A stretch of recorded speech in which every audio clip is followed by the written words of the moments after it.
Oke teman-teman, pertama-tama jangan lupa siapkan segelas kopi agar otak kita penuh dengan inspirasi. Oke, selamat malam teman-teman. Kembali lagi dengan channel Petualangan Alam. Oke, di video kali ini saya akan membahas tentang genetik ular teman-teman. Secara umum genetik ular itu terbagi menjadi beberapa kelas. Yang pertama adalah gen resesif teman-teman.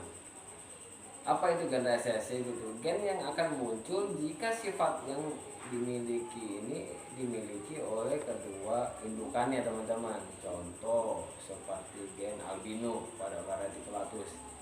Jadi ketika teman-teman mengawinkan ular albino, Reticulatus albino dengan retic normal, maka tidak akan menghasilkan retic albino, melainkan akan menghasilkan 100% retic normal yang membawa genetik albino teman-teman, ataupun sering disebut dengan head. Jika tapi ada keunikan yang di dalam genetik ini memiliki keunikan. Jadi karena genetik ini akan terus dibawa oleh anakannya, maka ada kemungkinan ketika nanti jika anak yang tadi membawa genetik albino ataupun head albino tadi, jika dikawinkan dengan albino ataupun head albino lagi, dia akan menghasilkan ular albino teman-teman. Oke, begitu saja untuk gen resesif ya.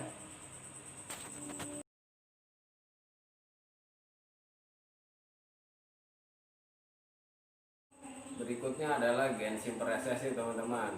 Apa itu gen simper resesif? Adalah gen dimana ketika dia akan melakukan mutasi, maka dia harus kedua induknya harus memiliki gen yang sama teman-teman, agar menghasilkan anak yang memiliki gen resesif. Ini contohnya seperti albino pada ular ball python. Jadi ketika teman-teman ingin menghasilkan ular ball python, maka teman-teman harus mengawinkan antara jantan ball python dengan jantan albino dengan betina albino, ataupun head albino dengan head albino teman-teman. Jadi gen ini harus bertemu dengan gen yang sama teman-teman. Jadi dia hanya memiliki satu head, seperti tadi saya bilang albino. Jadi untuk menghasilkan anakan dengan gen resesif harus induknya harus memiliki gen yang sama. Seperti resesif juga, resesif ketemu resesif akan menjadi resesif, ataupun tadi albino dengan albino akan menjadi albino, ataupun head albino dengan head albino baru menghasilkan albino teman-teman. Jadi indukannya harus memiliki, kedua induknya harus memiliki gen resesif teman-teman. Tidak harus albino sebenarnya, tapi contoh mudahnya adalah albino teman-teman. Oke, yang selanjutnya adalah gen double resesif. Ini akan sedikit lebih unik teman-teman. Saya akan mengambil contoh seperti pada ular molu. Molu ini memiliki gen resesif. Ada beberapa teman-teman seperti albino, granit, labirin, dan juga green. Nah, jadi ketika teman-teman mengawinkan dua ular dengan gen resesif, belum tentu anaknya menjadi salah satu dari induknya. Seperti granit dikawinkan dengan albino, dia tidak akan melahirkan, menetaskan anak albino ataupun granit, melainkan normal. Tapi normal ini akan memiliki dua gen dari induknya, induk jantan dan induk betina. Jadi mau normal tadi akan memiliki gen albino dan juga memiliki gen resesif granit teman-teman, ataupun green dan lain-lain. Nah, jadi pada sederhananya ini adalah dimana dari satu individu ular tapi memiliki dua genetik resesif teman-teman, itu yang disebut dengan double resesif teman-teman. Genetiknya selanjutnya adalah genetik head teman-teman, atau heterozygous. Genetik ini adalah gen yang digunakan untuk menggambarkan ketika satu hewan memiliki dua genetik teman-teman, ataupun istilah ini sering dipakai untuk menggambarkan hasil perkawinan ular, hasil perkawinan genetik resesif teman-teman, seperti yang kita bahas pada resesif sebelumnya. Dan genetik head ini juga atau heterozygous ini juga bisa berlaku untuk gen dominan dan juga kodominan teman-teman. Yaitu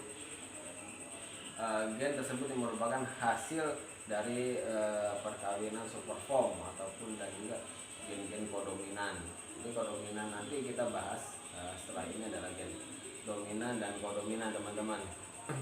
Jadi seperti yang teman-teman ketahui, head ini adalah istilah yang sering dipakai untuk menggambarkan istilah hasil perkawinan dari gen-gen resesif seperti albino, granit dan lain-lain teman-teman.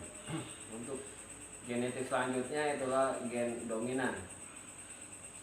Seperti kata-katanya, gen dominan ini adalah genetik yang cukup istimewa teman-teman, karena gen ini ketika dikawinkan dengan ular normal sekalipun maka tidak akan menghasilkan ular normal teman-teman, seperti genetik golden tail pada ular reticulatus. Jadi ketika teman-teman memiliki ular golden tail, ketika dikawinkan dengan ular normal sekalipun maka dia akan menghasilkan ular golden tail 100% teman-teman. Selanjutnya adalah gen kodominan. Gen kodominan ini cukup istimewa karena salah satu cirinya adalah dia memiliki superform. Contohnya seperti ini, ular platinum juga termasuk pada gen kodominan. Terus ada lagi tiger dan juga sunfire. Nah, ini salah satu contohnya. Ular platinum ini memiliki superform yang sering kita sebut super platinum. Tiger juga memiliki superform, memiliki super tiger dan juga sunfire. Nah, ini dia tidak memiliki gen ketika dikawinkan dengan ular normal maka tidak bisa menghasilkan 100% sama dengan genetiknya, tapi sebagian anaknya akan sama dengan induknya. Contoh, ketika ular platinum dikawinkan ular normal maka 25% akan menghasilkan ular platinum, 25% yang akan menghasilkan 50-50. Ketika dia dua itu maka akan menghasilkan 50-50 teman-teman. Contoh, ketika dia gen kodominan, jadi seperti dia ketika dikawinkan dengan yang sama akan menghasilkan superform istimewa. Contoh seperti platinum, ketika saya kawinkan dengan platinum maka 25% akan menghasilkan super platinum, 25% akan menghasilkan platinum dan 50% akan menghasilkan normal. Nah, super platinum dia akan memiliki genetik seperti dominan teman-teman. Jadi ketika dikawinkan dengan apapun dia akan menghasilkan genetik awal ataupun genetik kodominan. Minimal dia akan mengeluarkan superform seperti indukan awal, yaitu platinum ya teman-teman. Mungkin nanti saya juga akan berikan beberapa contoh-contoh gambar genetik ular mana saja yang termasuk dalam gen resesif, head dan juga kodominan dan ular dominan teman-teman. Oke, sampai di sini videonya. Jangan lupa like, komen dan subscribe teman-teman untuk terus dukung channel ini agar kamu bisa terus memberikan edukasi dan juga memberikan wawasan kepada teman-teman dan juga masyarakat pada umumnya.